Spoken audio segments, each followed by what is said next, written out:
Hello, everyone, and welcome to episode 135 of the All in Football Fantasy Premier League show and podcast. I'm your host, the self proclaimed FPL guru, Alex Rex. And joining me today are my usual suspects Barry, the differential King Stokes, and Scott, the voice of the people, Williams. Barry, what are you in today?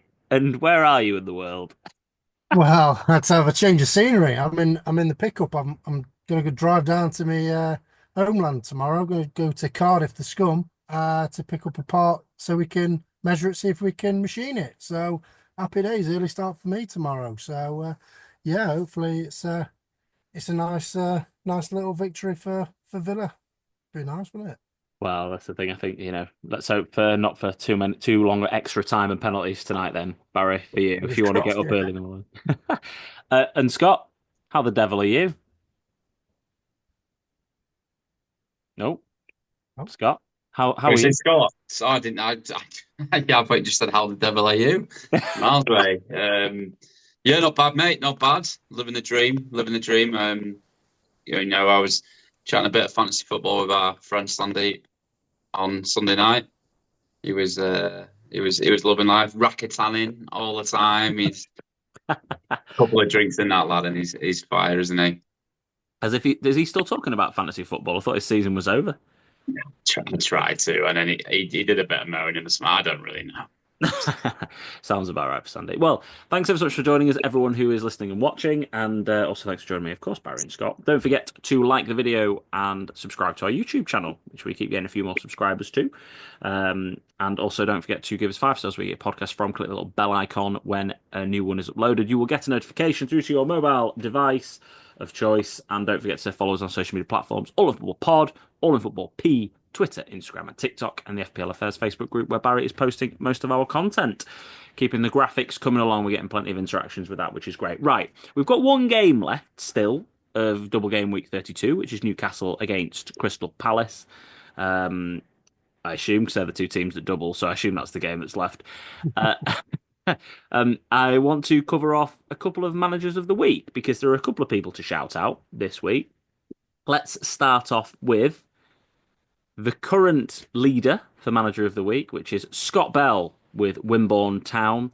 Well done to you, Scott. Game week ranked 8,275 so far with 83 points out of 11 million managers. You did take a -8 to get there, though. Uh, Henderson, Trippier, Guardiola, Saliba, Murphy, Salah, Palmer, Sarr, Isak, Mateta, and João Pedro being the big player for you that was a differential. You still have 5 players left to play, 6 players left to play, sorry, and your captain left to play. So I'd be pretty shocked if you aren't still manager of the week, Scott. Something's going to have to go very, very, very, very wrong for you in terms of not being that, because you are quite a long way ahead, 83 points. But shout out to you. Want to shout out as well to a couple of other people who are the top managers of the week so far without playing a chip. Abu Emmanuel with Age Academy, 63 points. You've had Kepa in goal and Kirkez, who came through nicely for you last night. Guardiola, Cucurella, Savinho, Salah, Bruno Guimaraes, who was your captain and still got a game left to play. Isak Vissa and Marmoush, who was your captain. You will also have Murillo coming off the bench for 2 points, so you'll be on 65 points with two players left to play. Yeah, 65 points with 2 players left to play. And another shout out to David Whittam with one of my favourite team names in the league. I do keep an eye out for your team names because I think they're class. Schluptown Dunk, absolutely love it. Brilliant team name. 63 points as well. You have Mateta, Isak, Barnes, Eze, and your captain, Dan Burn, left to play. So you've got 5 left to play, including your captain, the legend Dan Burn. And you have got Robinson coming off your bench for 1 point for Matoma. So probably the favourite there, I think, David, to become the manager of the week for the non-chip playing group with 63 points. So shout out to you guys. Very, very, very tight at the top. Let me just get rid of that because I've got too many tabs open. So it makes me be able to think clearer. Um, Kieran Ball. Now, Kieran. Bench boost played this week. Played your bench boost. Kepa, Kirkez, and Marmoush all returning. You can tell the man is top of the league when he bench boosts this team, and which is a good team to bench boost, to be fair. And the returns of 11 points for Kepa, so he's got 27 points on a bench boost, which is a very, very, very good return. And you've still got Isak, Mateta, Murphy, Sarr, and Burn left to play. So yeah, good week for you there, Kieran. The bench boost has worked out for you, and you are What would 19 you points, think a good point score is for a bench boost? probably Vibes. 20. 20, if you get I'd take 20 points. If someone said to me at the beginning of the season you get 20 points for your bench boost, I'd take it. Because if you think about it, 8 points in appearance points. You're happy if you've got maybe one or two double game week players on there as well. If you choose the right game week, and then you're there with maybe 12. Two returns takes you to 20. Like ballpark. If you get 20 points, you're happy. Yeah, 16, 18, 20. 20 is a good I like, week. like what you did there as well, ballpark, because we were talking about team Mm. balls. Yeah, nicely done. Crystal balls is definitely one of my You favourite. can tell how keen someone is on fantasy football, by the way, by when you click on a team and you see how many leagues they're in. That's when you can really tell how nerdy they are. Yes, it's very true. To be But fair, yeah, I'm not in that many actually. I think if you looked at my team and never mind where I am in the league, you'd probably think I'm not that keen. Yeah, you probably removed yourself. You're not bad. it's a good partner from Baz. I know I have. Probably not wrong. Get away from the embarrassment of being bottom of a few leagues. Sam Danby Bailey, Sam Kimone, FPL Hardcores, Gavin Webb, Ali Farrell, all pushing towards that top. So yeah, 41 points covering the top six. So it's all nice and close. Right then, Cup. Very exciting, lads. I think we're all going to get through. Yeah, I Yeah. know I'm that. probably losing at the moment. I think you're both losing, aren't you? Yeah, but I think I need all my players to get sent off. So I'll be all right, I think. You need something very bad to happen, Scott. I'll get through. Yeah. You two, Baz. I think with the amount of players you've got left Yeah. to play, um, couple of interesting scores. I was having a scroll through this before. Looks like Jeff Belcher's going to scrape past Jamie Varley. Um, there's a few Guy. It's not going well for you, Guy, is it? I think you're looking like you're going to exit first round to Christian Filipov. Um, Martin Wheel and Gavin Webb very close, only 6 points in it going into the last game. A lot of people have got players left to play. Scott, you're 6 points behind, but you've got enough players playing. The big tie of Kwasi Mamadi and Neil Ladd is 39 all. I mean, that is the one I have been watching out for. I'm beating Tate Brown. My ass man is doing me a big favour there. Eddie Howe's got me that 12 points clear rather than only 10. Thank you to you, Eddie, and also get well soon. I know you listen to the podcast. Uh, Judith scraping it at the moment, 2 points ahead. Liam and Cully only 1 point in it. Dimple's getting through at the moment, which we're obviously all very happy about. I don't know if she's looked at her team. There was another couple podcast team. AI's absolutely dominating a team that's not looked at it for ages. Adrian Chippendale, former champion, getting through at this very moment in time. Sad to see Jimmy's getting beat, even with a good score. Taka Vader against Barris, the battle of the Charles and Christopher. I don't know why that was a thing. They're quite close, but looks like Taka Vader's going to get knocked out. Matt Gillette, thanks Matt, obviously who came on the podcast a couple of weeks ago, against Sam Danby Bailey. There's only 1 point in it between the two of them. That I is a mean, if Matt Gillette's team name's not something like the best the man can get, I think he's really dropped the ball on that one. you. There you are, Matt. If you do That's his listen, nickname on our admin chat, to be fair. So, is it? yeah. That's good. Very good. I And like that's his nickname on Hinge as well and Tinder. Hey, it. Hinge. that's What a his play. life. What a place for people. People. Cousins is knocking out Bakar Michael Scott. I know you were looking out for him, but yeah, Steve Cousins isn't being exactly a nice guy at this very moment in time. Heather Howcroft is just getting edged by Sandeep Hunjan at the moment, and Jack's getting through against Barry Dornway. So there's a few close ties, but it's all getting very exciting. Hopefully, all three of us will get through to the round of 64 for next week, and my assistant manager will still be live. Either of you playing a chip next week? 33. I am. So I know Scott's not. No. You'll be free in 34, and then you're all done with chips, aren't you? Yeah. Move on with life, don't we, after that? Baz, is the bench boost on for you? The bench booster will be on. I've got 2 free transfers, and yeah, I'll be getting rid of some of my Newcastle boys, I think. So, yeah. Interesting. we'll have a look at your team in a bit. Let's have a look at the fixtures then for this up and coming game week, and we have four teams with double game weeks this week: Arsenal, Aston Villa, Crystal Palace, and Manchester City. So I've done some analysis on who I think's got the best double game week. So bear with me on this because I did some very fun mathematics.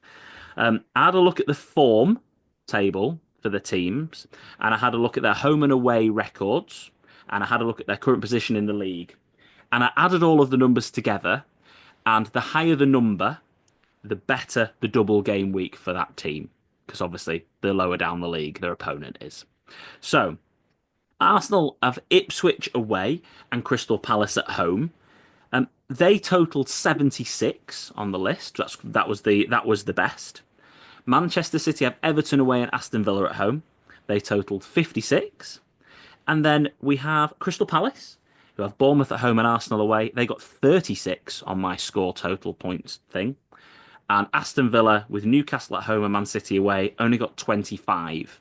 So quite clearly, according to the statistics, the form, home and away, etc., and current league position, Arsenal have the best double game week.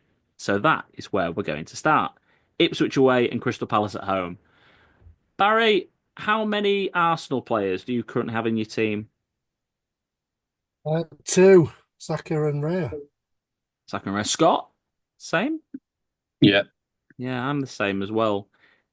Difficult, isn't it? Mm, They've got Real Madrid tomorrow, isn't it? yeah. Yeah, Real Mhm. Madrid tomorrow. I mean, they should go through, but they can't not play their first team at the Bernabeu, and can they Definitely really? not. Definitely not. You feel like a goal goes into the first 10 minutes, anything can happen in that game, don't you? Yeah. Um, how do we go about picking our best Arsenal asset, Baz? If someone's looking to buy someone this week, someone's looking to select, what do we do? I've got the minutes up on the screen, by the way, for podcast listeners. The only two players to have played every minute are Raya and Saliba. I think, I think obviously them two are obviously going to start. So, but do you want a double Arsenal defence, or do you want to try and obviously go attacking and have two midfielders? Well, Martinelli's looking pretty good. I think Trossard scored, I think, at the weekend as well. So each one of them, like Kivior's a cheap option to get into that defence. So, and Ben White's got a little flag on him. So I think I probably would be going for like a Martinelli or yeah, probably a Martinelli. I reckon. I think he's looked pretty good since Saka's come back, and yeah, he's passing the eye test for me, and I think he'll be the one that I'll be getting in. So everyone else, don't get me because he's gonna fail miserably. Interesting though, isn't it? Because he's second on the minutes for the midfielders. Declan Rice is top of that list with 255 minutes in the last three game weeks. Martinelli's got 225. Moreno at 195. Yeah, Trossard 193. And Nwaneri at 174 in terms of minutes. Scott, they're the only one. They're the only ones on the list who have featured in all of the last three surrounding the Champions League game. It feels like none of them. Oh, I say none of them. Out of Trossard, Nwaneri probably aren't starters in the Champions League game, are they? How do you go about navigating this, or do you just stay well clear? I suppose is the other option.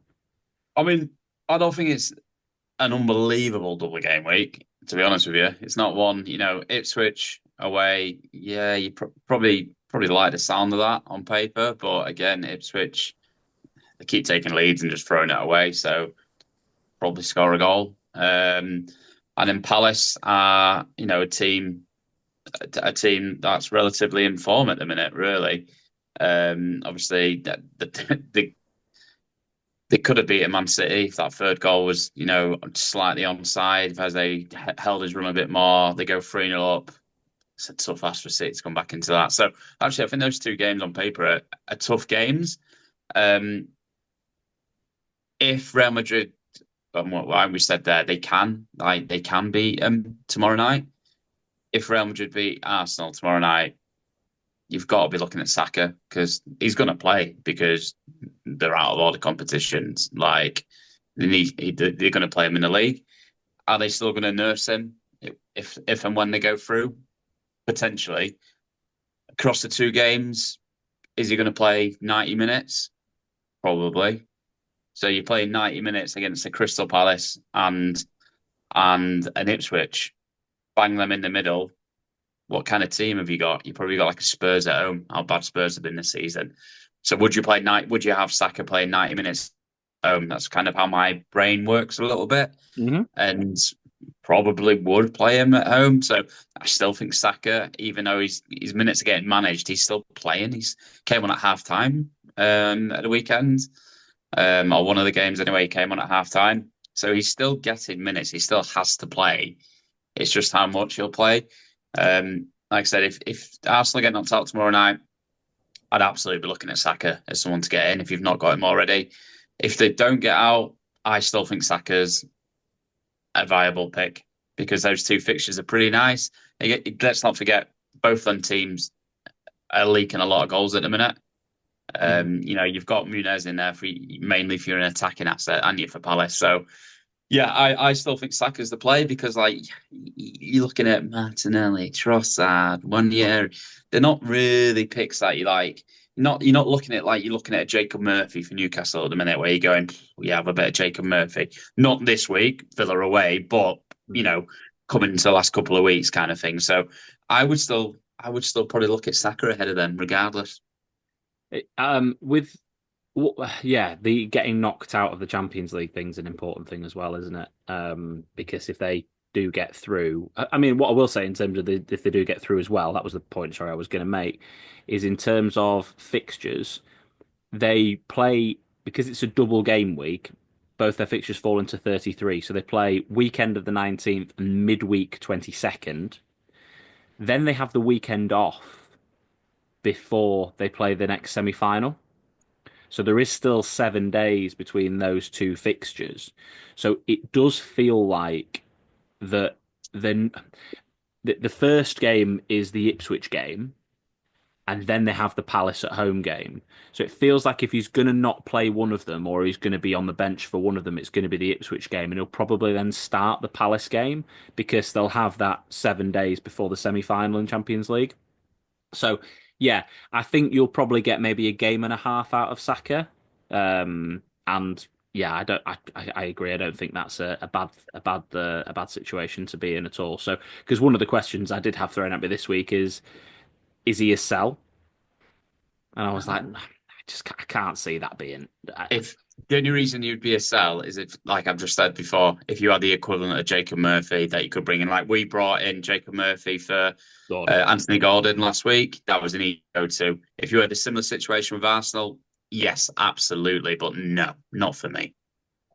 Interesting one, isn't it? The other thing about Arsenal, I will say, is they've kept no clean sheets in the last three, I think, or three of the last four. Three, I can't remember exactly what the stat is, but I don't think they've kept a clean sheet in three. And they haven't really scored many goals. I think the last goal scorers, Marino, Saka, Trossard, and Thomas Partey, have all got one each, and they've drawn 4 of the last 6 games. So they're just not really in the greatest form in the world either.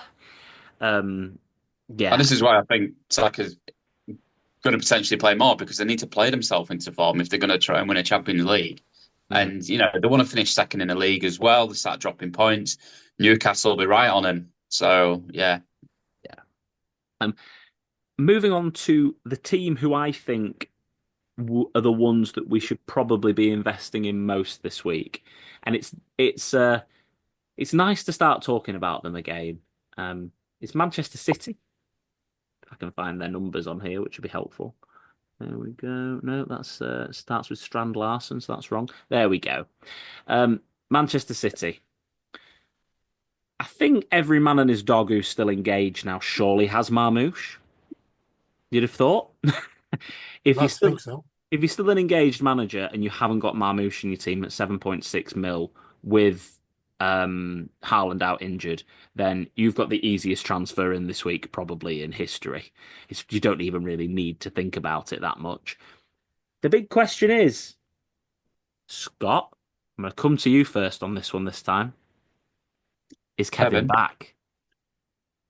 What do I we don't know do? who you were going to say, Kevin. Well, I mean, he certainly bloody looked it last game. He was fantastic, wasn't he? He looked like the old Kevin De Bruyne, like inch perfect. There was like whip balls he does and like linking the play up. And he just seemed to want to own the game as well and take it by the scruff of the neck and just be the main man. Really, really impressive. Like he hauled 12 points, could have been 16, 17 points. Like he hit the post, he had other chances, he other people missed as well.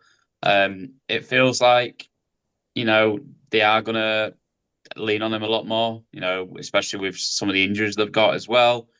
Not particularly team that are in scintillating old school form. Obviously, they had the ball draw away at United, they drew at Brighton. And like I said, we could have been 3-0 down against Palace. But I like the De Bruyne. A lot of people will have a bit of money in the bank now. They've not got Haaland. Like that saves you a lot of money. Obviously, De Bruyne at 9.3 million. Cheaper than he was. But yeah, I like it. He seems to be sort of he's played 86 and 90 minutes last two games as well. He seems to be the one that is carrying the team forward, and Pep seems to be trusted him. So yeah, I think it's an easily viable option as well. You know, especially with sort of the run of fixtures coming up. Obviously, the blank 34, the only thing you need to be aware of if you are looking at bringing them in and you've not got your free hit yet left. But there was two fixtures after, Wolves team, on a bit of form, but at home, and then Southampton away, Bournemouth, who have been indifferent, and Fulham, who have been indifferent. They've got a really nice end to the season. Yeah, we've got to remember as well with that Wolves run of form. I mean, to be fair to them, they have won the last four in a row, but they were against Southampton and Ipswich, and then West Ham, and then a Spurs game that was 4-2 that could have been anything. So, they've beaten some pretty poor teams for this season, but they still had to deliver, and they've still done really well. And they definitely are someone we're going to have a quick look at in a little bit on the podcast as people that we could potentially invest in. Um, just to touch on the form, Scott, which is interesting. 'Cause you talk about they've had a couple of odd ones, but they've only really been away from home. So they have won six of the last seven home games, and the only home game that they lost was to Liverpool, who they've not been bad this year, have they? So pretty good from them. They've also scored 20 goals in those seven games, so they're averaging 3 goals a game at home in terms of scoring, which is much more like City. And they have conceded 8 goals at home in those seven games, which again is very City. They seem to still be quite leaky. But if they're averaging winning every home game 3-1, then that's not too bad, is it really, to be looking at investing in terms of attackers, especially with Yeah. Foden being out and the back. Everton as well is the away game. Um, Everton's, we always think about Goodison Park being a bit of a fortress. 14th in the form table this season in terms of away games, so they're not exactly that in terms of playing at Goodison Park. They're Everton's home fixtures. They're 14th in the league for themselves. 22 goals scored in 16 games and 19 conceded. So they're still conceding more than one a game at Goodison Park. And the point you made there as well, Scott, their fixtures after game week 34 for these four teams that double are the best for the running. So for me, Man City are the team. I mean, it doesn't sound like we're reinventing the wheel here, but we kind of are this season. Man City are the team we should be looking at investing in. I think for this double game week in particular. So, Marmoush, Baz, I'm going to ask your opinion, obviously, on De Bruyne, and then I want you to wax lyrical about anybody else in the Man City team who we should potentially be looking at. Yeah, so De Bruyne, basically the same as what Scott's saying. If I could afford him and I didn't have a Murphy because I've only got 5.2 million, if I had a Gordon, for example, still, I'd be easily looking at getting De Bruyne in and going for a cheap defender. And you know what I'm like with cheap defenders. So so that's the way I would have gone it. But unfortunately, I've got Murphy, so I'll have to go for a potentially another asset.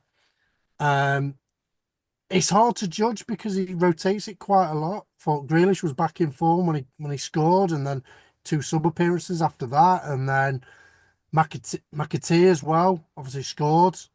Is he going to get dropped or is he going to stay in?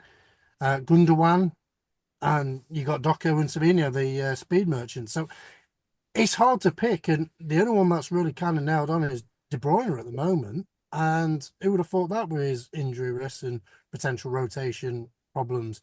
I think it helps that Foden's obviously out, but I don't know if he'll be back for the next couple of fixtures. So you could gamble on Foden, but it's 9.2, it's 0.1 million difference. And I've been stung with that gamble before going Foden over De Bruyne. So for me, it's very difficult to pick anyone else because of the rotation risks. I'd like to because, as you mentioned, their fixtures going forward are the best, but it's who to pick, and you don't really want to be going defence because Guardiola now is playing centre back and O'Reilly's playing left back, and it's difficult. Maybe if you wanted a piece of that, you could obviously go for Ortega maybe because Edison's out with a groin. That could be obviously an option, but it's defence and Man City concede goals, so you're probably only getting probably save points on that. So for me, it's a very difficult one to pick. I think your Marmoush and De Bruyne, yeah, you'd like them too, but if you haven't got the funds, like me, unfortunately, um, then you're struggling because I think all the other ones that are in the mid price bracket are rotation risks. Well, So Gundogan's the only other one that's nailed, it seems, at the moment. But he's 6.3 and he's playing defensive midfield, and that's the only other player we know what he's done in the past. You know he can deliver some attacking returns, but it just feels like he's holding next to Nico Gonzalez, doesn't it, a little bit more, and it just doesn't. He just doesn't feel like a player that you want to invest in at 6.3. It just seems way too expensive when you've got other options. he might reward us because he got a new contract extension, but I Mm. highly doubt it. Well, yeah, and Ruben Diaz at 5.4 is, I would say, a solid. He's going to play alongside Guardiola. They've got so many defensive injuries, City, but yeah, it's difficult to invest in any of these other players. Really, it kind of feels like if you've got Guardiola, obviously happy day, keep him. Um, I don't mind a Diaz in the defence. I don't. I've got him in draft. But you don't want to be spending your transfers on defenders if you can help it. Mhm. It feels like the only midfielder is De Bruyne you'd want to be moving for, and then Marmoush. Anything to add on that, Scott? Before we Um, move on? yeah, I think if anyone's looking at Phil Foden, probably need to get yourself checked out at the hospital. Absolute write-off season apart from a 5 game spell where he was ridiculous and not being good at all. And the only thing, not fantasy football, is listed as a midfielder on the game. Absolutely one next year if he plays more regularly. And he's the defender, O'Reilly, just as a football. I was really impressed by him. You know, he did really well at times defensively. He had a bit of a rocky start to the game, like a lot of City players did, but he was so strong and like really impressive going forward. I think he's going to be a real big player going forward the next few seasons. You could Yeah. argue with the midfield and defence. If Lewis Kelly's a defender next season, he could be a good option for people as well. So yeah, just want to throw that one in there as well. Yeah, they both. It's a good point out as well. Scott 4.9 O'Reilly. A lot of people would have been looking for him, and he's a midfielder. So yeah, good shout on that point. Needed to be made, and I agree. Baz in the Lewis Skelly situation. A couple of we're gonna have a load of left backs, aren't we? Again, to choose from in terms of attacking performances. Next on the list, on the double game week spectrum was Crystal Palace. We've talked Crystal Palace to death last week anyway, so we don't really need to spend too much more time on them. I don't think anyone's got any differences in terms of who are the obvious options. Henderson potentially, but then your Munoz, Eze, Sarr, and Mateta. I don't think anything to add from either of you on Palace. Walton. You No. love Wharton, don't Yeah. you? Yeah, just feels very much like there's no need to talk them to death anymore. Villa, what do we think, lads? Because Villa are the ones that have got the fixture pile up in essence, because they're going to have to play their strongest team at Villa Park. No one knows what's going to happen tonight against PSG. They then have a double game week followed by an FA Cup semi-final. So they've got a really packed schedule, and obviously I know Crystal Palace do as well in terms of the double game week and the FA Cup semi, but they do have the midweek. Well, they are playing midweek this week, aren't they, as well? But they can't really rotate that best team, can they? How do we navigate Villa players? And is the easiest way to navigate them to not go anywhere near them, Baz? What do you think?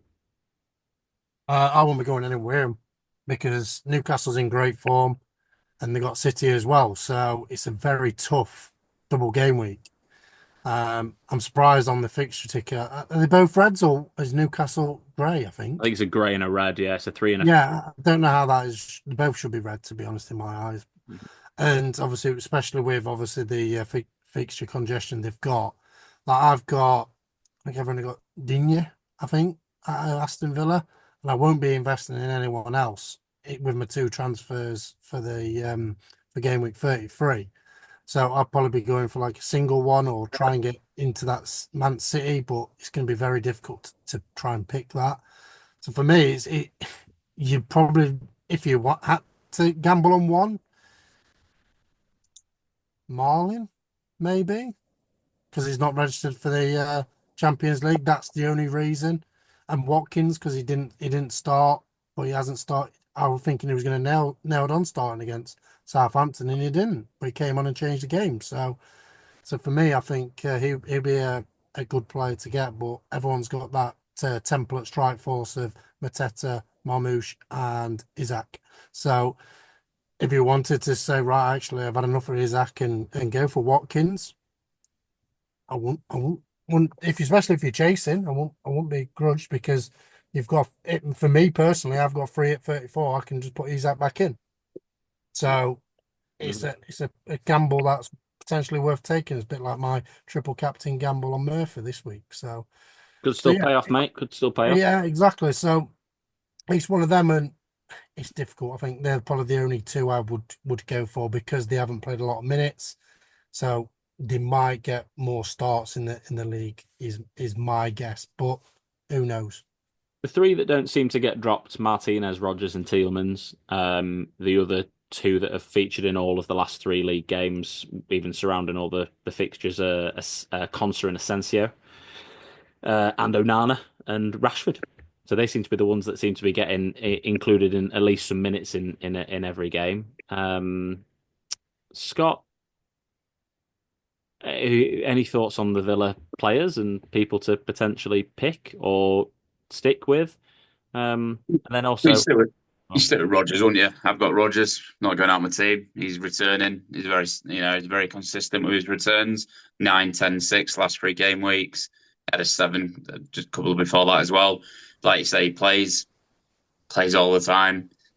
Everything comes through him. So I wouldn't be scrambling to get him in. I think if I looked at a team and I thought there was a position where I could, get someone out, top of my head, I don't think so. You probably got better midfield options that are probably there already. But I wouldn't be getting rid of Rodgers, and I'm not getting rid of Rodgers. yeah, Marlon with his 3 and 3 just seems only 88 minutes. It's like I don't really understand how he can't start these games, these league games. 3 goals in his last 3 games. He's not in the Champions League squad. I can't. I don't. Anyway, there you go. And I know it's City away, but this ain't City from a few years ago where you think no one's going to score a goal or get a shot on target. My God, Palace could have had 5 or 6 at the weekend. Like, he's going to get a chance in that game. And Newcastle at home as well. I think it's a slightly different kettle of fish than is away. I do agree with that. Yeah, and just to reiterate Scott's point in terms of fixtures moving forward, Man City have got Wolves, Southampton, Bournemouth, and Fulham. After they've got the best in terms of fixtures after. Fulham and Bournemouth as well for Villa and Spurs and Man United. I mean, those 4 games could literally go any way. I think they've got 4 teams there, which are probably. I think it's unfair to say that Bournemouth are inconsistent and Fulham are inconsistent. I think it's probably unfair to call them, considering where the type of teams that they are and they're in the league positions that they're in. But yeah, four teams there that anything could happen. and Arsenal in Bournemouth, Liverpool, and Newcastle, followed by Southampton. They aren't the easiest fixtures in the world. And then yeah, Palace have got Forest, Spurs, Wolves, and Liverpool away to finish the season. Let's look at some single game week teams then, who have also got good fixtures moving through. Um, let's start with Liverpool. Leicester away. Obviously, a fantastic fixture. They've got the best team in the league versus the second worst. Um, Navigating the players here is always the interesting bit. Um, Diaz, Scott, in terms of the option, I think he's returned in 5 of his last 6 or all of his 5. I mean, I don't know where my Liverpool statistics have gone now. I've lost them off the screen, which isn't very helpful. Last 5 is returned, then yeah. Yeah, returning all of the last 5. Seems nailed on in terms of he's going to get some minutes alongside Salah and Jota seems to be the starting lot. The obvious pick if you don't have a free hit in 34 to potentially get him. What do you think? Yeah, I think it's fine. Yeah, he's looked decent. Liverpool have looked shaky last few weeks. You have to say, like, they didn't look great at all against West Ham. I watched the game, pretty poor. Obviously, lost to Fulham the game week before, scraped by Everton. They've not looked scintillating. You have to say. Um, Salah started the game really well at the weekend. You thought, oh, do you know what? He signed his new contract. Maybe got like a bit of a weight lifted off his shoulders, and then he was nowhere to be seen second half. He was completely absent from the game. So they've been pretty inconsistent. They wanna obviously make sure that they get over the line. You know, they got the late winner, Virgil van Dijk. What a rat! It's his fault for our clean sheet went, and then went and scored the winner. But yeah, I think you go far worse than getting Luis Diaz. Then is Leicester away are atrocious. Mhm. I cannot Yeah. speak. So yeah, I think so. But I thought Jota looked decent as well. But for the 0.3 million difference, you're always going to lean on the guy that's returned and playing more. I just thought from the eye, I thought Jota did well. It just doesn't play a lot. Got subbed in the 59th minute as well. Not what you want. So yeah, for me, it would be that one. I wouldn't be going. I wouldn't be going to the defence now, if I'm honest. Maybe a Conor Bradley just because he's cheap and playing. Maybe, but they're leaking goals. The last few games as well. So yeah, and they're not looking as sort of as secure back there either at the minute. So It's yeah, really odd, isn't it? Because they only lost for the first time since game week 4 or 5, game week 4, in game week 31, and they've won like 3, 4, 5, 6, 7, 8, 9 of the last 12 games. But they just don't. They're the sign of champions, isn't it? Definitely, and I hate that phrase really, but it doesn't feel like they're playing amazingly well, but they're just getting results every week, and winning quite a lot. And yes, they seem to be doing really well. I do agree. I do. I'm such a Jota fan. It pains me because I always want to go for Jota over Diaz, but I just feel like at the moment Diaz would be the player that I would pick, even though it's just Jota's minutes. He gets subbed off a lot. Diaz is returning more. Yeah, he is the player, and I agree. I wouldn't be investing in the defense for the future. And we're not talking about here just a 1 game week thing. And we have got some free at 33 drafts coming up in a bit. But for the rest of the season, if we're making a transfer, and I wouldn't be investing in that defense. Baz, Diaz versus Gakpo, your best mate, and Jota. Well, Gakpo's not even getting a look in, so you won't even look at him at all. So it's between obviously them two, Jota and Diaz, and I have to agree with you guys. Obviously Diaz, because obviously he's been in that form. But you could argue, is that form going to end? Because he's not a consistent player, is he, Diaz? So you think, yeah, he'll probably return against Leicester, but I think Jota's got more of a chance of returning against the harder fixtures like Tottenham and Chelsea, even though Tottenham aren't a hard fixture at this moment in time. But if you're chasing, I think the man on the screen now, Jota, would be the one that I'd be going for because you know what he can do. I'm same as Alex. I'm a big fan of him.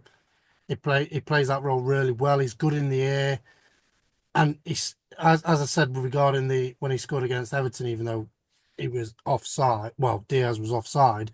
He's just so good at just moving that ball and around to just get that like little half a yard so he can either toe poke it or get his laces on it and get a shot off. And I think that's why I would pick him because it's a differential pick and and I need the points to catch up. So for me, it would be him over Diaz. But logically, without my differential crown on, I would be going Diaz over him. But for people that's chasing Jota. That is interesting, isn't it? So 5 returns in 5 for Diaz, but we're still sat here saying we know Jota's ceiling and we know what he can do. Um, I've not really watched Liverpool that much the last few weeks. I test Scott. Is it still Diaz over Jota, or do you think Jota's been? Has he looked dangerous? Does he look like somebody who you would think might still score some goals? I mean, last couple of games, I don't think any of them were that dangerous. Liverpool players, they Yeah, aren't you're like not in wrong. spells in the Fair enough. games they have. But honestly, just taking the last game, is it, I did watch the last game. I don't believe no, I didn't watch the game, the Fulham game, but I watched the West Ham game. I, I said Jota impressed me. I thought he was decent. I thought he was unlucky to go off before Salah in that game because he was so absent second half. Um, yeah, it depends. If you're 50 points behind and you need to throw out some Hail Marys, but the calculated ones, go Jota for Diaz. If you're 20 points behind and you're looking at catching up 25, 30, I think Diaz is absolutely the way to go. I agree with that entirely, Scott. I concur. Let's talk about the informed team in the Premier League. Man Baz. United. Ha! Oh, Woo! okay. Um, we don't I care think about as the Premier well. League anymore, mate. I don't think we'll get any more points if we stay in the Europa League because we. What did I say about the Newcastle United game? I was like, we're going to get battered. It's 100%. I said 4-0 to the other Newcastle fan I was speaking to, and the lad at work, George, who loves to listen sometimes to the podcast, and nearly got it right 4-1. But there you go. At least Garnacho scored for our bet, Baz. It's getting close. Um, Talk to me. Well, it's all right, fine. If Rashford keeps playing through the middle, he'll never score because he can't play through the middle. If he No, he plays up the can't. left, No. and why do they play him through the middle? Do you not know that Rashford plays from the left? Anyway, Wolves, talk to me, Baz. Talk to me about all of these incredible Wolves differential cheap assets. Who should we pick from this lot? Strand Larsen's the main man at the moment. I think he's what seven on his last five in form. Incredible form. Yeah. So, and that's even without Cunha in the team. When Cunha's thrown into the team, is he going to get that shine off him? Maybe. I don't know. But obviously, with obviously Cunha potentially wanting out as well, posting stuff on X and removing it near enough straight after and things like that. If I was the manager, I wouldn't want anything like that around my team and just put him on benched or even not even picking him at team. But he's so good of a player to not be in the squad. So it's one of them where I think he has to play. He's not. They're not set in stone to obviously be not relegated, even though they higher than West Ham now, who I tipped for Europe at the start of the season. And what a shocking tip that was. We've But all had yeah, a I few think of them, Trent mate. Don't Larson. worry about that. Yeah, Strand Larson, Eight Nori looked really good as well. And is he back to his best? The problem is obviously you're not going to get him in for clean sheets. So for me, it'll be probably them two will be my main one. Cunha be probably a wait and see for now because obviously the just come back from suspension. He started on the bench. Um, and I think that's about it. I could go crazy and go Minutzi. You love Manuzzi. Yeah, but I think no, I think if I was playing it sensible, I think they're the only two really to look at.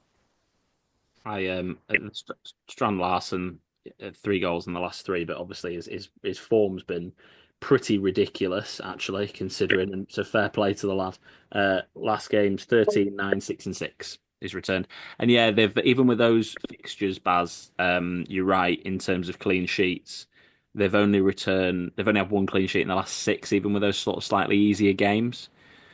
Um, so it's the wing backs, isn't it? That you're looking at picking your eight Nuris or your Semedo still playing right wing back for them. I believe so, yeah. Um, Yeah. yeah. So then it's between those guys, and then it's if you really want to. Cunha at 6.8 mil though, he probably will come back into the team, won't he? But yeah, I do know what you're saying. But Strand Larsen at 5.4 up front seems like quite a good fun differential at 4.1%. You I got don't. you've also got to look at eight Nori as well. Look, he's had five shots, five, it's two on target, five in the last three games. Yeah. He's back to his best again in the box. He had a And look, spell where he was in and out, and we were saying Semedo looked a bit more threatening. Well, I think he's back. He's back now. I think he's around that back end of the season where he's thinking, right, actually, Liverpool need a left back, maybe. So, yeah. yeah, Does feel like Aitnor is one of those players who surely is going to get a move at some point. But yeah, Cunha's if Cunha's wearing a Wolves shirt at the beginning of next season, I'd be very surprised. Anything to add on Wolves, Scott, or shall we? Yeah, I don't think if you're the Wolves manager now, you're not getting relegated. You're certainly not getting sacked. You've had a right turnaround this season. He's endearing himself to the fans. He's going to the pub. He goes has a pint after the game. You're going to look ahead to next season, and who's going to be there with you? Is it Cunha's not going to be there? So why bother trying to get your team molded for next season when you've got someone like Strand Larsen who just I don't know. You just look at him and look at the name, like Jorgen Strand Larsen. He seems like a workhorse, doesn't he?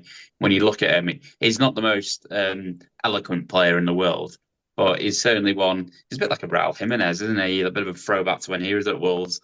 Yeah, but yeah, I can see Cunha, coming in and out, making sure that that price tag remains up there. Um, but he'll stick with Strand Larsen for the foreseeable, I would have thought. plus you also got to think is Cunha probably don't want to play because he might get injured. No, I can get on with it. It's his bloody job. Well, yeah, but It's I it's might that get injured at work tomorrow. the Smash. pay, Someone might smash a keyboard over my head, but I'm still going to go in and get my paycheck out. it's that weird way up that Wolves have got, isn't it? They've got that because they want to keep his value up by him continuing to play, but Wolves also won't want him to get injured because they want to realise 60 million quid for him, and they can reinvest that in the squad, don't they? So it's just yeah, it's a tricky one, but yeah, I, I think his minutes will get managed anyway, like you say. Scott, Nottingham Forest have had a little bit of a wobble, but in terms of fixtures moving forward, they've got Spurs away, and then they have got Brentford at home, Palace away, Leicester at home, West Ham away, and Chelsea at home. They've got some okay fixtures for the rest of the season. Four of the six are in the bottom half of the Premier League. I can't remember if Brentford are or not, but I know Chelsea aren't. Um, what do you think? Give him a break and stay away this week, maybe, or how do you feel about Forest? I've stayed away all season, even though I've really enjoyed Forest this season from a football perspective. I've just not really gone near them in fantasy for whatever reason. Like obviously I've had Chris Wood in. You'd be silly not to, but I've not been around the defenders, which a lot of people have, obviously like Muriel and that. I've not been around the Langers or anyone like that. And I don't feel like I've massively missed out. No, Langer had those couple of weeks where he was sort of on flames, but yeah, they're not ones that I would be no one to be rushing in. Like we've named teams that have got better fixtures coming up. And obviously have you've got to applaud Forest what they've done this season. Like semi-finals of the FA Cup, still fighting for top five to get in the Champions League, which I still think they'll do. You know, we said last week that Chelsea were going to have a hard run. We didn't think Ipswich at home would be where they'd drop points, but apparently it's so. So I honestly think they're going to drop down out of that now. But yeah, I still think you could certainly go for a Forest asset, but again, I think you'd be more going for it if you're in a chasing pack in your league and you needed to roll the dice. Like someone like Alanga looked quite good. His minutes have been managed. Hudson-Odoi, he seems to come in and out a little bit of the team, not really returned the last few weeks. I love Gibbs White as a player. He's not not a big hauler. Yeah, yeah. He'll get you a 5, 6 pointer. He's not popping up with 12, 13 points often. Is he on Um, pens? Is he on pens, Baz? Wood. Is Wood on pens? Oh, just- well, I think Chris Wood's on pens. I'm sure Forrest got a pen a few weeks ago, and I was like, "Oh, Chris Wood." I think it's Gibbs White that takes him. Or That might was even be like a Langer. it. Was yeah. It was just one of. I couldn't remember who was Wood on. was injured. I'm sure Woods took the last one. Fair enough. Sure he did. But he's been off the boil a bit as well, and I wouldn't touch the defense. So, um, I was a long way of me going. No, I wouldn't look at any Forest players. Baz, anything to add on Forest before I move on to the final team I wanted to touch on before I we. think we've touched upon quite a few. Salisbury, a good goalkeeper, but obviously you don't want to be wasting a transfer on a goalkeeper really. And defenders, probably Nico Williams probably looks the best, but Anya's out, so Williams is back onto the right. Alex Moreno at left back now would be a very good differential. We know what he was like at Aston Villa back end of the season. So yeah, it's one of them, but I think I'll be waiting against Spurs because Spurs can do anything. This I wish I had. Milinkovic as well. There we go. We've said the whole team between us, Baz, and Yeah, there we've we said go. the whole And team, Yates and as we're well. saying He's a don't get anyone in. workhorse. He's like Strand Larson. Yeah, there you go. I think that's the thing. I think we take a view this week, don't we, and just see if they can settle themselves down. And then I think there's some, 34s, a lot of free hitters, and they've got a couple of good fixtures after. So we'll have a look at that. Just one question I wanted to ask on Newcastle because they've also got some good fixtures, and I know we talked them to death last week as well. Does Barnes keep his place, Scott, over Gordon? I'll be honest, I didn't watch the game. How did Barnes play? I think I could have looked good against that United team, to be honest. So Yeah, nah. I mean, I did that because he's been in form, hasn't he? So, I'm assuming Gordon came on. I'm doing really well on this podcast. uh, Barnes played 90. Can't remember if Gordon came. I didn't even watch it, mate. I just knew Gordon played 12 minutes. Yeah, I think you'd be a brave man at this minute. Again, sorry, let me just go for a quick answer. I believe Barnes does. Newcastle are on form, and it's not like Gordon was pulling up trees before he got injured. So yes, I believe Barnes will keep his place. I agree, Baz. Hey, Let's just have a quick chat about chips then. And it links quite nicely into the captaincy pick. We'll do assistant manager first. So if you've got your ass man, if you're on ass man, who do you pick this week out of the double game weekers? Because I'm assuming that's where your manager pick comes from. Crystal Palace only have one in terms of a boost. Hi, Quinn. Oh, you got some stickers. Who do you think in terms of assistant manager? Unicorn stickers. Who do you think in terms of assistant managers, lads? Over to you. Over to you, Baz. I think I'd probably go in Arteta because I think their assistant managers their games are better. Ipswich away can be a tricky game. Obviously, so technically fighting for survival. So for me, I'd probably go for Arteta for that reason. Probably going to get goals as well because they're quite leaky, Ipswich. And obviously the other fixture I can't think off the top of my head. Who's Arsenal's other fixture, Scott? Crystal Palace. Crystal Palace, London Derby. Anything could happen in that. So for me, I probably would say Arteta because I think they're going to get goals and a win against Ipswich. So for me, I'd probably play it safe and go for Arteta. Yeah, I think I'd have to agree with that. I don't think there's going to be like the league bonus. I can't imagine Palace winning away at Arsenal at all there. So you wouldn't get the league bonus for that. And I think that was the only one that was possible, isn't it? Maybe Villa, a Villa sniffing a league bonus. I don't know how it works. This whole thing is dead There's to me. definitely not getting a league bonus. They've got to be 10 places. 5. 5. Oh, maybe. Oh no, Palace. No, yeah, agree. Arsenal. If you're going for your Billy Gunn. Yeah, it was close. It's close for me between Pep and Arteta. I think I'm going to go Pep only because I think they score more goals. So the goal Good thing reason. might be me.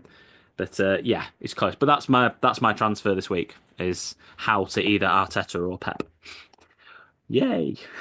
How exciting! You God, I go hate this crazy. chip. I'm nearly finished. By the way, for all the podcast listeners, my daughter came in. She got some nice unicorn and rainbow stickers from nursery, and I got a rainbow sticker. Come on, get in Get there. in there. So the national animal of Scotland is a unicorn. I In didn't. fact, Wow. There we and go. a thistle as well, or something. Plant. This was not an animal, Baz. Yeah, no, but a plant, I'm saying at the end, mate. I said The plant at the end. national plant. National Oh, plant, Plant. yeah. Oh, was it a plant? He said. Sorry, I missed it. I was like, "What's going on here?"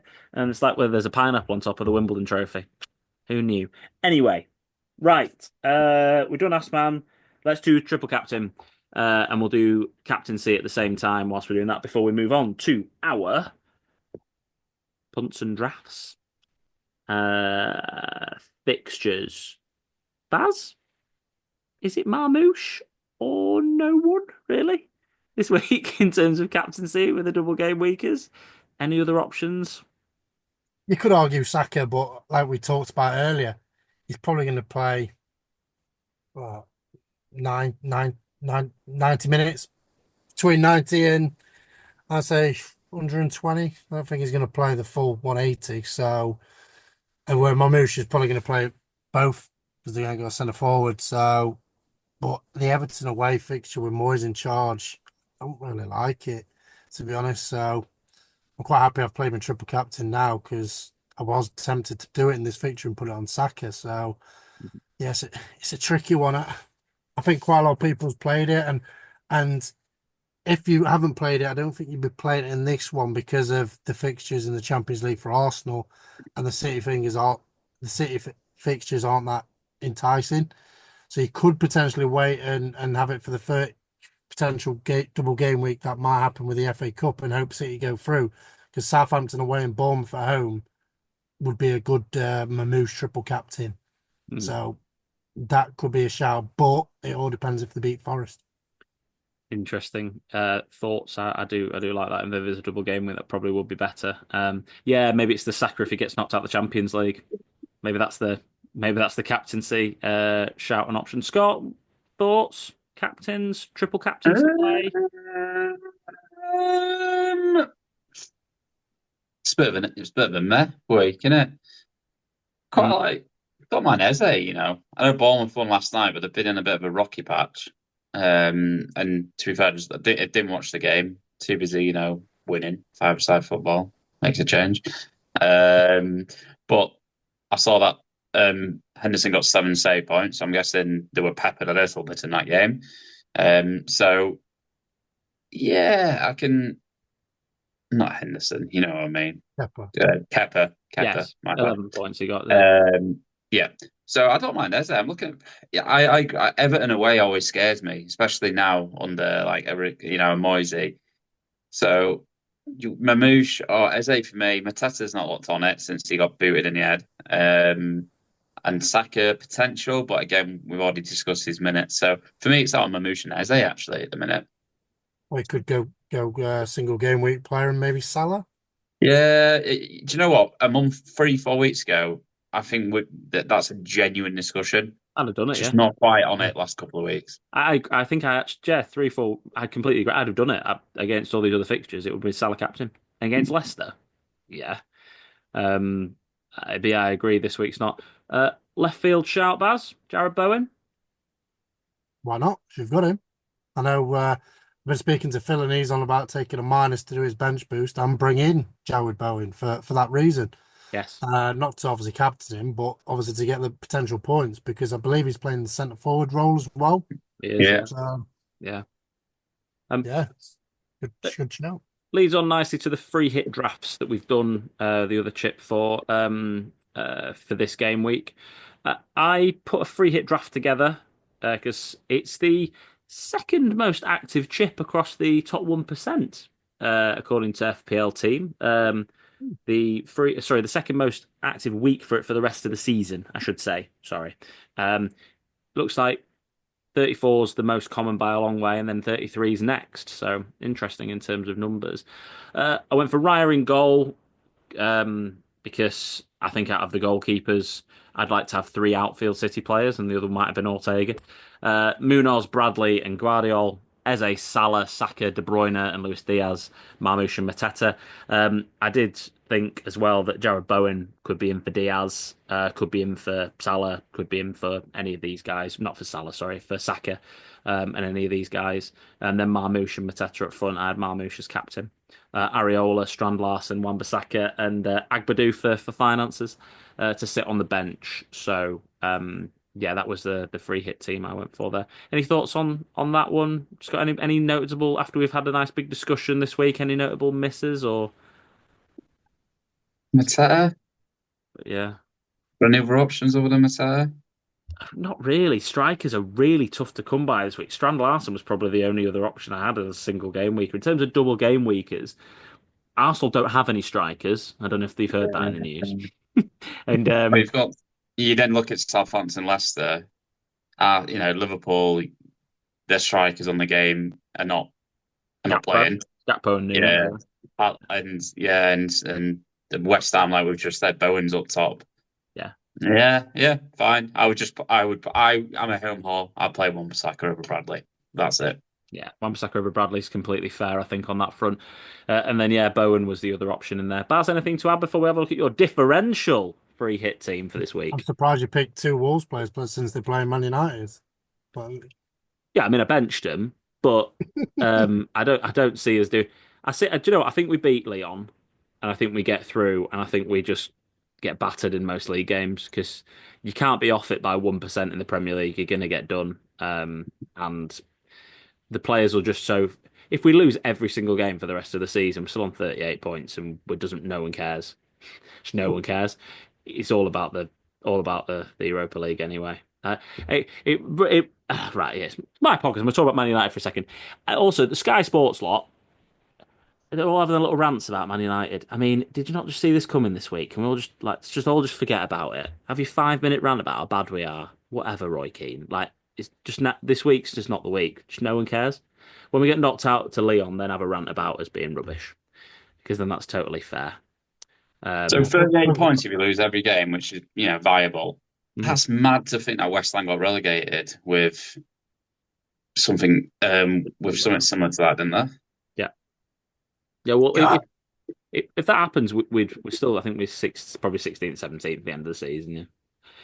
Um, Ipswich have to win every game for us to still go down, and we have to lose everyone. But yeah, thing is when you're not fully on it, we don't have the mentality. We're just not good enough. We'll just be focused on those games, the Europa games, and if we get knocked out to Leon, then we'll pick up some points in the league. But if we get through against Leon, I can just see us getting beaten. To be honest, so I just don't think we're good enough.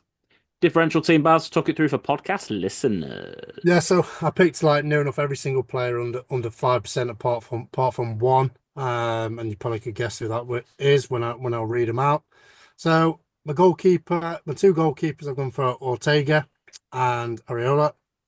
Due to obviously Ortega's got double game week, and Areola's got Southampton. Actually, there's two players, sorry, above 5%, between 5 and 10, and that's Areola and another West Ham player. So the defenders, I've gone for Bradley, Ruben, Diaz, Kivior, Kilman, and Simicaz because I think Robertson gets dropped. So I think it could be a good option to get into that Liverpool defence. Gone for midfield of Moreno, Jota, Merlin, De Bruyne, and Bowen, the other player that's under 10. And then forwards of Strand Larsen, who's starting, over Højlund and Muniz, because I think Strand Larsen's in form against Onana, who drops the ball. Could obviously mix that in with Rihanna. Onana, he's dropped the ball. Onana, he's dropped the ball.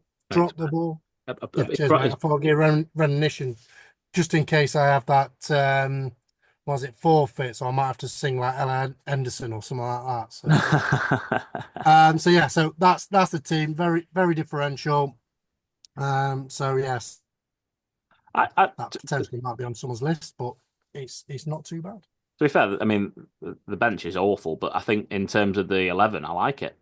I don't think it's a bad 11 at all in terms of a differential. I think there's quite a few different options. If people are free hitting and they need to catch up, it is is quite nice to see. I mean, you never want to play four at the back this league season because no one's keeping enough clean sheets.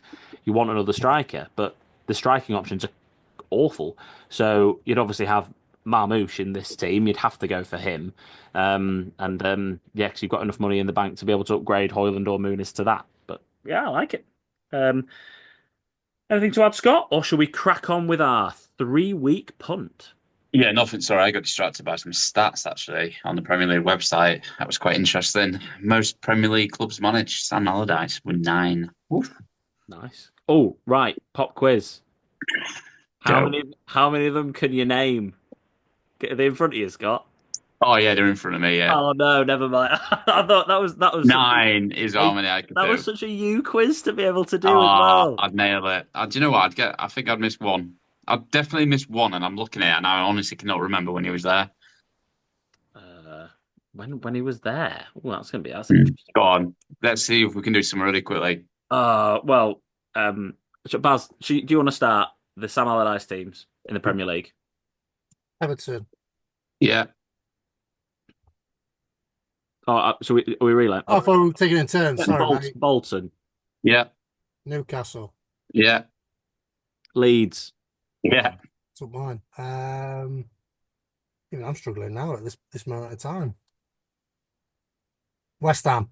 Yeah, it's 5. that was my next one that I was going to say as well. West Ham. Oh, who else? Who else has he managed? And oh God, It was at one was it one quite well. Was it Sunderland? Sunderland that kept up, didn't he? Yeah, Yeah. 6. One he famously saved from relegation. This team kept always being in a relegation fight for a few seasons. Every season, a new manager came in and then kept keeping them up. Oh, West Brom. No, but West Brom's won. I honestly can't remember him being at West Brom. Yeah, well, I remember him saving them from relegation. Oh, did he It's get? too much. Oh, who's the other? Who's this one he's talking about? That's really that's. Yeah, no. It's winding me up and all. Let's see about. Uh, No, let's it's blank here at the moment. Right, fire on. So if you think Gus Poyet kept this team up, well, famously had his jacket off in the big derby win against the North East rivals. They've had a bad few seasons, but they're on the way back. They could be up in the Premier League next season. What Middlesbrough? The other one, So I said Sunderland, did I? no. Oh, Newcastle. No, we said Newcastle. Who's the other one in the North East? We said Newcastle and Sunderland. Oh, did you say Sunderland? Yes. Oh, my bad. Crystal Palace is the other one. Yeah. Oh, And did you say Blackburn? Yeah, I was thinking Blackburn, but then He was at Blackburn for ages under the benches, wasn't he? Yeah, he was. Blackburn's the one that's obviously Crystal Palace. Yeah. That's the I think I'd have got there with Blackburn, but Palace. I don't remember being at Palace, but obviously he was. Palace. Anyway, 3-week punts, Baz.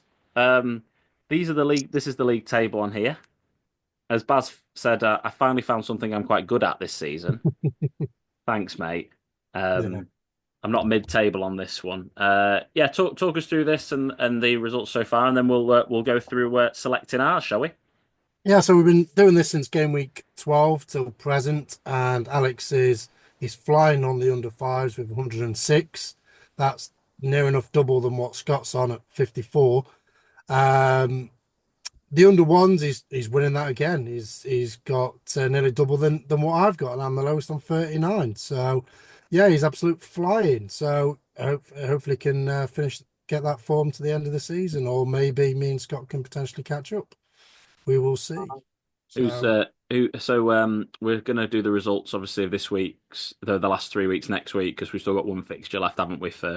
Yeah, but I've finished last on both because I never picked a double game week player. I think with the under ones are all finished as well. So I finished last on that with 6 with Bellegarde, and then Scott got Reece James who got 10, and you had Moreno, your boy, and he's flying. He's like on like 3 point something % owned now. So yeah, fair play to him. And he got 13 points, I think, in the 3 weeks. So, and then it's between Murphy and Bruno Guimaraes, and M Bruno needs to get at least 13 points to catch up Murphy, and Solanke got 6 again for me. So, yeah, it's me pick first on that, and then Scott to pick the seconds, and then you to pick the rest. So, Here we yeah. go. Baz, Oh, who are you we're doing that now. Oh my Yes, we God. are. Yeah, yeah. We're doing that now. Well, my under five, I don't know if he's still under five, but when I checked earlier today, was Kevin De Bruyne. Yes. Is my under five, and my under one. Really want to go for him, but I'm not going to. I'm going to go for Marlon, 0.4 when I last checked. Nice. Going for Marlon, 0.4. Like it. Scott, you're under 5. Just for differential or 3 week 3 week punt. 3 week punt. Yeah. Sorry. I was looking at usual most player of the year awards. Brilliant. Quiz, yeah. So I will go for oh, do you know what? He looked really good the other day. Oh, he's 2.3% owned. Does he play? Yes, on it. Kudos, 2.3%. I like it. Kudus was somebody who was under consideration at my side. Uh, The under I one. Oh, you're under one, You Scott, want yeah. to go for the one as well? Oh, and the one as well. Sorry, yeah. Or 1% or under? Oh, okay. Let's go for let's go for O'Reilly. Why not? He plays defense, but Is that the one that I had in the for Brighton? That one. no. Uh, I had a tight one between my 5%. It was either Trossard, Bruno Guimaraes, or Jota. And I think I'm gonna be just simply because I love him so much, I'm gonna go for Jota at 2.8. First, I thought you could say because you love him that much, I'm going for Moreno again. I could have thought about it. But yeah, I just feel like Jota's just Bruno Guimaraes was definitely up there, but Jota's there. And my under one, I'm gonna go for Mateus Fernandes from Southampton. Okay. West Ham, Fulham, and Leicester to play 0.1% owned, and he's returning relatively consistently. Seems like everything kind of goes through him at Southampton. So gonna go for him and see where we go from there. I thought you were going to say Mavididi. Well, that's Scott's favourite guy, isn't it? Oh, I love Good Maverdini. player. Be good next year in the championship. He will do really well in the Championship next year. Um, differential draft then, lads, to wrap up. I like doing Is it these. me? I don't know. Did you No, lead it's this week? it's me like because I went rogue and didn't pick any double game week players and had cash in at 0% and O'Reilly at 0%. So I ended up with 16. So it wasn't the lowest score, unfortunately. Judith got that one. So it goes me who finished on 16, and Scott has 2 players left. He's got 19 points, and Alex, you've got 22 at this current moment in time, but you've got 3 players left. So it's going to probably go me first, then Scott, then you, Alex. No problem about it, mate. That's certainly the way it'll be going. Yeah. While Scott's, I mean, I know you've got your screens up already. Do you want to have a quick look, talk about the fans leaderboard, Baz? Because I know we've got this. I've got the stats up on the screen just here. If you're able Yeah, to I can do so. Obviously, there are loyal listeners who play quite regularly. Well, they're the only ones who'll still be listening, Baz. So we might as well give them a shout out because So well, Chris, it was played from game week one. Same with Judith and Guy. Judith has got 7, so she's in second place, and it's a tie between Guy and who's got 4. But Phil's only recently started playing. He's more of a rugby man, and he's having me giving him some tips. I'm surprised he's actually doing pretty well, having tips off me. Matt's only played 2 and won 1. And Jack, the FPL Affairs Masters, only played 1 and lost, but I think he came like second or third. So not bad return with that. Overall, fans are obviously winning because they get to pick whoever they win. So they're flying at the moment in the league with 68 with an overall score of 766. Me and Scott are tied in second on 40 points, but obviously it's a bit like the head-to-head draft league that we've got. I've got and Oh, 79 points. But Scott could have some technical difficulties here. Yeah, Baz's lay-by's got given up on his Wi-Fi. 597, and then with 631. So yeah, so I don't know if you me and Scott are tied on in the league table with Yes. 40. So yeah, well, We did. you guys can read it. We got that. Somehow I've been absolutely screwed here because I'm bottom of the league, even though I've got 40 more points than Scott. But yeah, fine. That's all right. I get that. I'll see how this is. Let's let's do differential draft then. Baz, you're first to pick. Um, who are you going for? I'm going for Marlon, 0.4%. Oh, he's gone straight in for Marlon. KDB 4.9%. Of course. I'm going to go for Bowen then at 7.3. I'm gonna pick. Who else to pick? I'm gonna pick Ortega, 0.6. He's gone for that. Nice. Kudos. Put my hat on you this week, lad. 2.3%. I'm going to go for Strand Larson at 4.1. That's Man United. Yeah. Nice. Yeah. Yeah, we're rubbish. Respect. Respect. I'm gonna pick Curtis Jones, 0.3%. Hate that pick. Baz is having an absolute mare. He loves he's going under 1% on everything he's doing. Because he's winning, he's showboating. Horrendous pick, that Curtis Jones one. That's one of the worst picks anyone's done. Better than my cash in last week. I mean, look at his points. He never scores. He will now.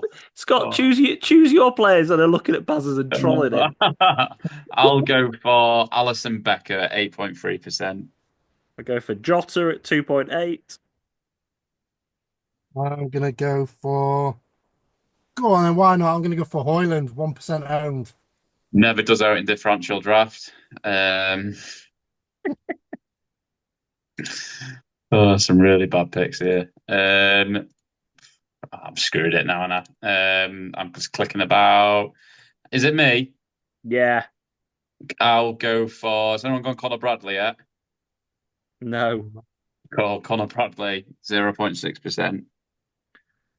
I love this. Like, I've literally gone for no double game week players yet. I've only got one. I was looking through my team. I'm like, should I go for a double game week player? Should I go for someone? And I'm like, I just don't really like any of them as picks, to be honest. But um, I am going to go for Kivior at 0.7. I knew I'd get you, Baz. I knew I'd get you with that one. My next picks. Bradley and Kivior. That means I have to research it and under something now. Let's have a look. Defenders, wise. You guys might as well pick because I think you picked your defenders. So Yeah, I'm frantically looking for 0%. Scott, have you picked your defender, Scott? Yeah, I've got Bradley. 2 seconds ago, mate. Come on. Sorry, I apologise. I'll go next if you want, because you've picked your keepers, haven't you? Yeah, I got forward. Yeah. So. Shall I do the usual and put Jose Sarr in? Yeah, Jose Sarr. Yeah. Jose Sarr has to get picked every week. I think that's just the thing that kind of has to happen. When you've got some time at the end of the season, I would like you to do like some stats on the players that get picked, because Sarr gets picked. Hoyland's been picked loads. Yeah, I've already got that all set up, so I'll be doing that. So don't panic. Of course he has. Of course he's got it set up. Absolutely dripping for it. I'll just go for Chris Richards. Well, no, I'm going for Matty Cash. 1% owned. Okay. I'm out of two. Do I go for it? Yeah, sod it. I'm going to go for it. Let's go for Solanke. Well, I thought you were going Evan Nilsson. Never mind. That was my guess. I wouldn't have thought so, mate. Evan Nilsson. Is Alisson Solanke under 5? He's 5%. Bang on. So, I'll go Sarr, Kivior, Jota, Bowen, and Strand Larson. Sarr, Kivior, Jota, Bowen, Strand. Good team that. Alisson, Bradley, Kevin De Bruyne, Kudos, Solanke. That is on paper brilliant. I absolutely adore the fact that you were like, I think Liverpool looked shaky at the back earlier in this podcast, and you've gone for double Liverpool Yeah, but you defence. can't sniff it 0.6%, can you? No, it's better. They are playing Leicester, so it's Yeah. very fair. Yeah, Baz, so I've gone for Ortega, Cash, Marlon, Jones, and Hoyland. nice one. Right, lads, let's wrap it. That'll get minus points, I reckon. That. See if you have five players that actually play this week, Baz. Let's see if that happens this time. Yeah. Um, but right, lads, right, let's wrap up there because we're having too much fun. And we'll keep going on. And I think my tea's ready, and I think I need some more unicorn stickers. So that's my next play before bedtime. So thanks ever so much for everyone for joining us this week. Don't forget to follow us on our social media platforms: Unfootball Pod, Unfootball P, Twitter, Instagram, and TikTok, and also the FPL Affairs Facebook page. Also, do not forget to like this video and subscribe to our YouTube channel, and also give us 5 stars wherever you get your podcasts from. Scott, thanks so much for joining us. Really enjoyed your presence today. And Yeah. All right. I didn't buy you anything, did I? no, absolutely not. About time you did. And enjoy your wee. Barry, thanks for joining us today. Thank you for having me. And thank you ever so much to all of the listeners for joining us today. And it's goodbye from me and goodbye for now.